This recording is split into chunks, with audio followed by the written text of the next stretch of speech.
Bienvenidos a Vox Ultratumba, donde usualmente discuto temas de religión, filosofía y política. En este particular episodio quiero hablar sobre la política porque en este momento están pasando muchas cosas interesantes y pienso que enmarcar estas situaciones políticas pues dan una perspectiva. Antes de comenzar, recuérdense de suscribirse al canal, darle a la campanita para notificaciones, comentar en el video y denle a like si les gusta el video. Así que ahora mismo, con la situación que está pasando en Venezuela, la situación con Irán e Israel, los problemas en Europa, los problemas en Estados Unidos políticos, o sea, todas las dinámicas interesantes, como he dicho antes, y respectivo del momento histórico en que estemos, siempre va a estar pasando algo dramático, serio, violento, porque es la naturaleza del mundo material y es la naturaleza del ser humano dentro del mundo material. O sea, la realidad es, por su naturaleza de tiempo y espacio, conflictiva, impermanente y ocasiona constantemente conflictos, constantemente encontronazos ideológicos, encontronazos económicos, encontronazos étnicos. Y a eso es que me voy a referir en este video, porque la mayoría de gente a veces no conoce los fundamentos básicos de cómo las ideas políticas se organizan. Así que lo que quiero es dar un video corto dando esta información. Se podría decir que desde Darwin ha habido un desarrollo de las ideas políticas que se dirigen a tratar de alguna manera u otra explicar la razón de por qué existen las guerras y los conflictos, y de tratar de explicar la naturaleza misma del ser humano dentro de los contextos sociales. Eso es un atentado post-Darwin de asumir la posición darwinista de que la vida es una competencia entre fuertes y débiles y los fuertes sobreviven, o simplemente una competencia progresiva para desarrollo y evolución, porque hay diferentes formas de verlo, y que ese proceso se puede ver no únicamente en el mundo animal, pero nos incluye a nosotros. Y por lo tanto, como nos incluye a nosotros, se puede estudiar de forma sistemática y entender el ser humano y entender cómo van a pasar las cosas, qué va a ocurrir, etcétera. Así que, aunque el tema de pre-Darwin es interesante, me voy a enfocar en el de post-Darwin, porque pienso que es más relevante en nuestra situación política moderna. Se podría decir, para simplificar, que hay tres maneras de comprender los sistemas políticos y las ideas políticas que imperan ahora mismo en el mundo. Está la teoría económica, está la teoría racial o biológica y está la teoría ideológica, también conocida como la religiosa.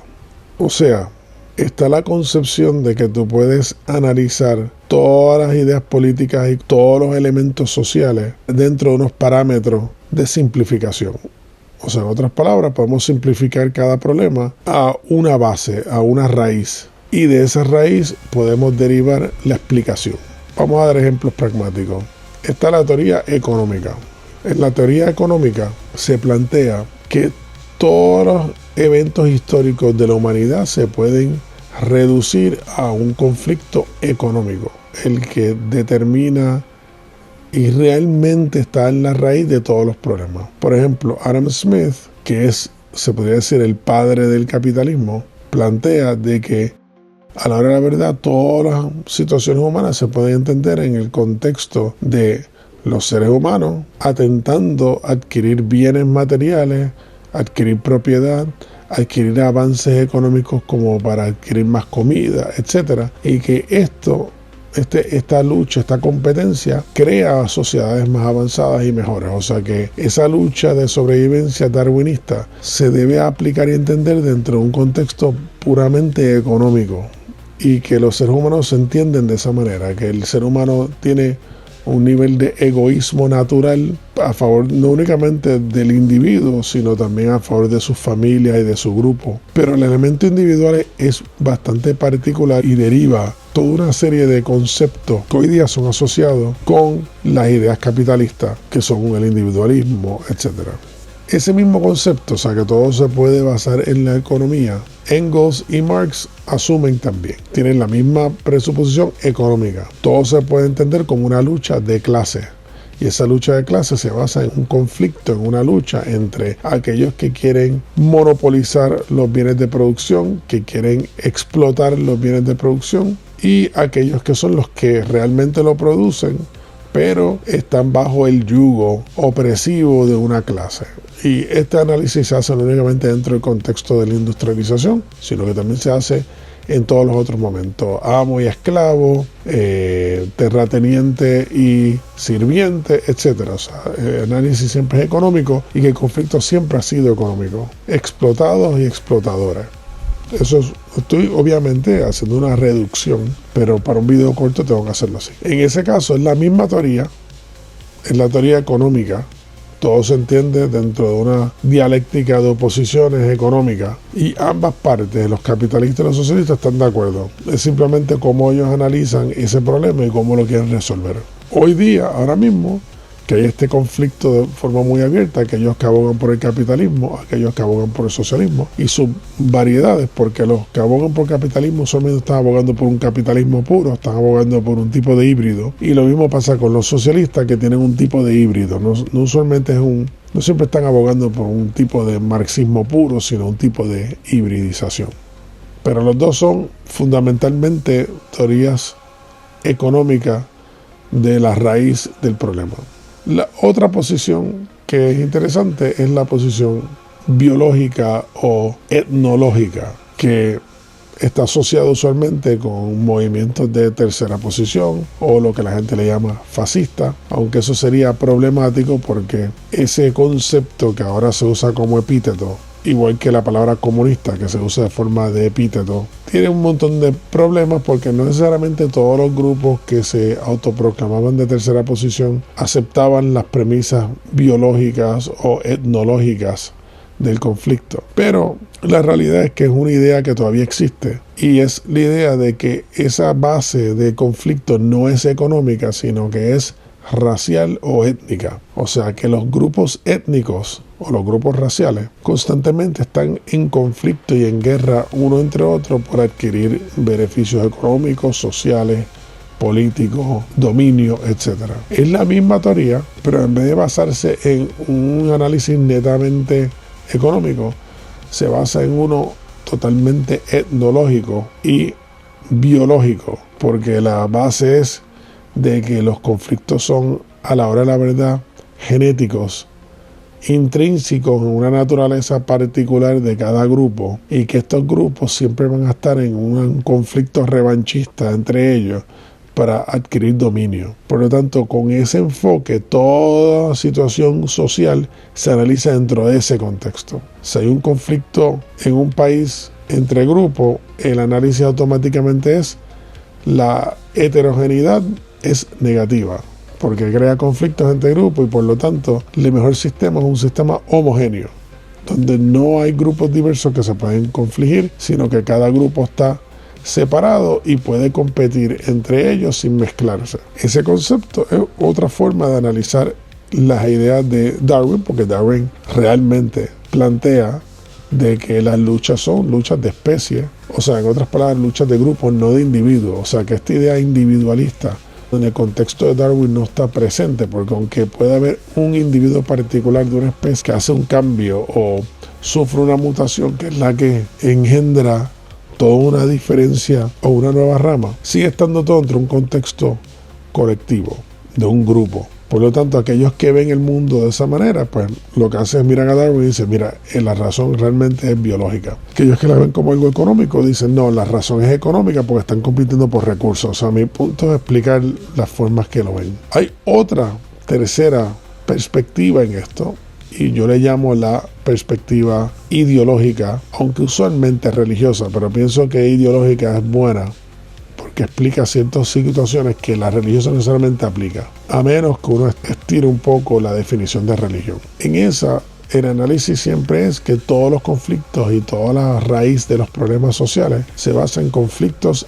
ideológicos, o sea, ideas, ya sea Dios, religión, filosofía, ese tipo de cosas, que son las que crean conflictos reales entre las personas. Por lo tanto, el análisis histórico siempre está basado en qué religión siguen estas personas. Esta religión contra esta religión. O una religión que se parte en dos o tres y hay un conflicto entre ellos. Y por lo tanto, en esa teoría, los conflictos no son económicos y no son biológicos, sino que son netamente en el elemento etéreo de los conceptos. Lo cual es muy interesante porque eso es una posición que elevaría al ser humano por encima de los animales. Porque uno podría plantear que los animales tienen conflicto por estas dos primeras ideas, pero no necesariamente por la tercera. Ese concepto, pues usualmente es el tradicionalmente religioso.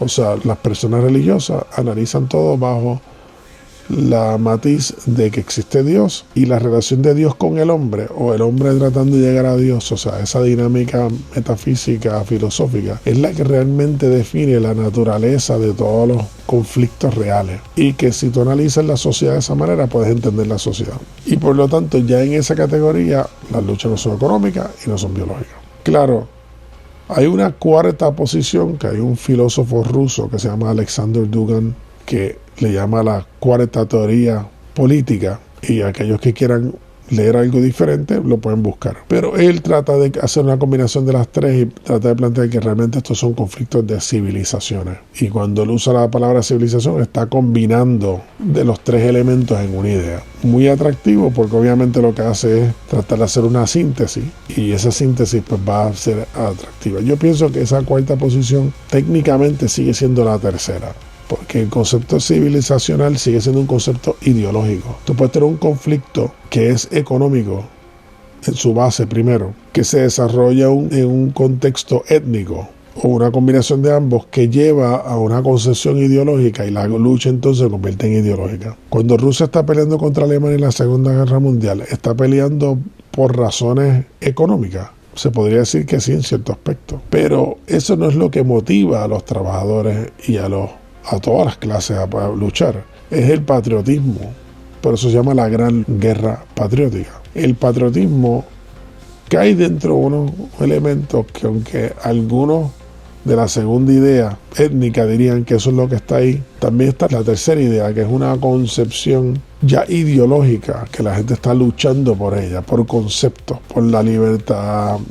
Cada vez que uno escucha vamos a luchar por la libertad, por la república, por la independencia, etcétera, estos son ya conceptos que, aunque contienen elementos de los otros dos, realmente son ideológicos. Y es que esa tercera idea dice, no, es que la gente no muere por comprarse un nuevo carro o tener más comida per se.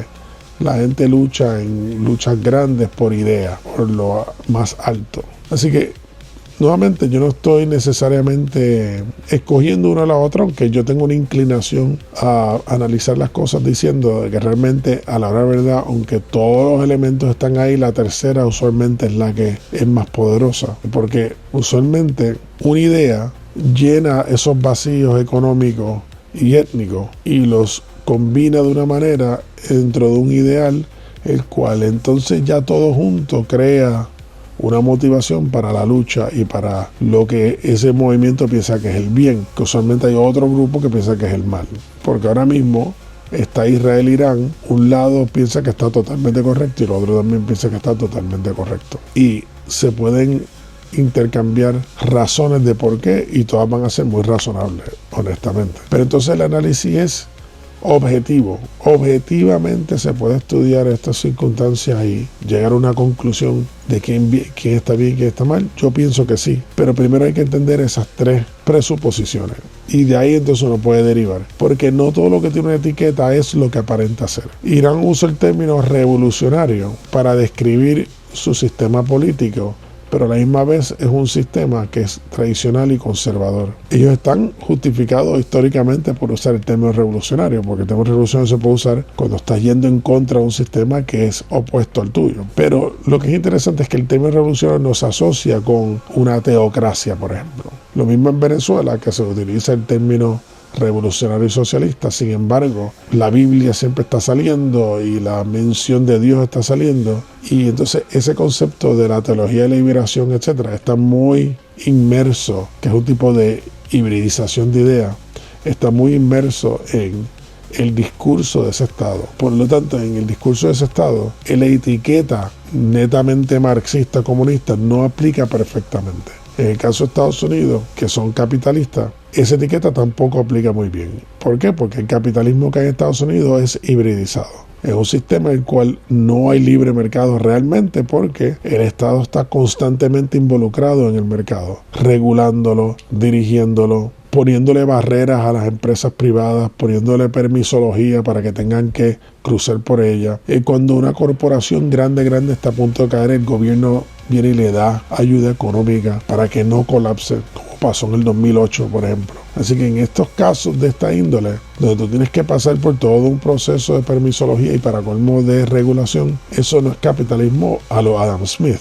es un híbrido desde FDR, que es una combinación de conceptos políticos y económicos que no son puramente capitalistas, como se quejan muchos capitalistas más radicales en Estados Unidos, y para las izquierdas en Estados Unidos pues no es suficiente involucración del Estado, así que siempre va a haber un lado jalando por un lado y otro para el otro.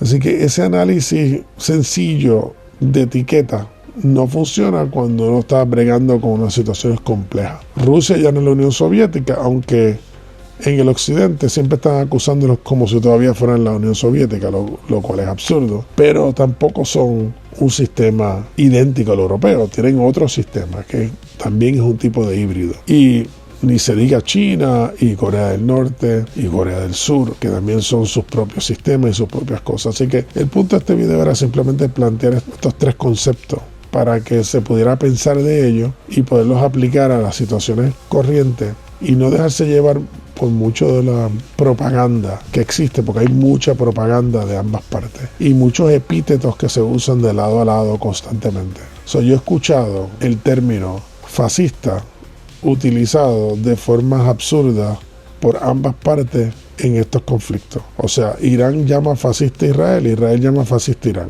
Un ejemplo. En Latinoamérica se le está llamando fascista a Milei y los de Milei llaman fascista a Maduro. Ya la palabra fascista no tiene significado, no es una concepción histórica, política, ideológica, es un epíteto. Y todo el mundo se llama comunista entre ellos. En Estados Unidos está más cómico, porque en Estados Unidos a veces tú oyes políticos que llaman a la oposición ambos fascistas y comunistas, totalmente desvirtuando la terminología misma. ¿Qué significa entonces ser comunista? Si eres fascista, ¿qué significa ser fascista si eres comunista? O sea, no hay ni un respeto a las ideas mismas. Yo diría que si uno puede cambiar la palabra fascista y comunista, le puede poner la palabra feo, cambias la palabra, sería comiquísimo, ¿verdad? Este es feo, no, tú eres feo, no, aquel es feísimo, no, ese tipo es más feo. Porque es básicamente eso. La palabra fascista es fea, la palabra comunismo es fea. Tú estás diciéndole feo. Eso es todo lo que está pasando políticamente, pero hay que pensar. Estados Unidos está diciendo que hay que establecer democracia en Venezuela. Sin embargo, Estados Unidos no le importa esa misma idea en Arabia Saudita y en otros lugares. Estoy dando un ejemplo básico. O sea, en otras palabras, va a depender dónde hayan recursos que Estados Unidos quiere. Ahí es que se va a meter y por lo tanto ahí necesitan democracia. En otros sitios donde no hay recursos, la democracia no es importante. O en sitios que hay recursos pero tienen acceso a ellos, entonces la democracia es irrelevante. O le van a llamar a lo que no es democracia. Porque ese es el problema con la palabra democracia, que tampoco tiene significado ya. ¿Qué significa la democracia? Porque todos los sistemas del mundo, hasta el sistema más tiránico, tiene un sistema democrático. O sea, en el sentido de que la democracia está involucrada en el sistema. Pasa que hay diferentes tipos de democracia, ¿verdad? Esta democracia limitada. Estados Unidos es una democracia representativa, es una república. ¿Alguien puede acusar a Estados Unidos que no es democrático? Sí, porque en Estados Unidos no se vota directamente por presidente. Ese no es el sistema era un sistema republicano y la gente no tiene derecho a votar directamente por presidente. Nunca la ha tenido. Entonces se puede decir entonces que no es una democracia, que es otra cosa, que es un híbrido, ¿sí? En Corea del Norte tienen elecciones por representantes locales que van entonces a un comité y en ese comité eligen otra gente y esa gente elige otra gente y llegan a un punto que eligen a alguien o nombran a alguien. ¿Eso es democracia? Sí, tiene democracia. Ahora, no es una democracia representativa, no se parece a las democracias más participativas, pero todos los sistemas, hasta el sistema más monárquico o más autocrático, tiene algo de democracia. Eso tú puedes utilizar el término democracia de forma absurdamente flexible y puedes acusar a tus enemigos de no ser democráticos y tus enemigos te van a acusar a ti de no ser democrático. ¿Qué está pasando ahora? En Venezuela acusan a la oposición de ser antidemocráticos y fascistas. La oposición acusa al gobierno de Venezuela de ser antidemocrático y fascista. Entonces, ¿cómo sabemos qué es qué? se puede saber, pero entonces tiene que estudiar de forma firme qué son los conceptos, qué son las características, cuáles son la forma de categorizar y estructurar las cosas. Entonces eso pasa un análisis. Y el video este es simplemente para que ustedes piensen en esas cosas, estudien estas cosas y puedan, ¿verdad?, llegar a sus propias conclusiones. En el ámbito espiritual, que es lo que a mí me interesa, realmente está la concepción de que existe tal cosa como conceptos objetivos, la ética, la moral, y que estos conceptos derivan de algo más allá de el elemento animal de comer, dormir, pelear, o sea, defenderse y reproducirse, que hay algo más allá. Pero si los seres humanos seguimos esas 4 características, como siempre digo, pues entonces vamos a tener conflicto y respectivo de que cómo tú categorices eso, va a ser usualmente por las mismas razones. Así que espero que este video les haya sido útil de alguna manera. Recuérdense de suscribirse, darle a la campanita, denle a like y comenten el video si les gustó el contenido. Así que nos vemos en la próxima.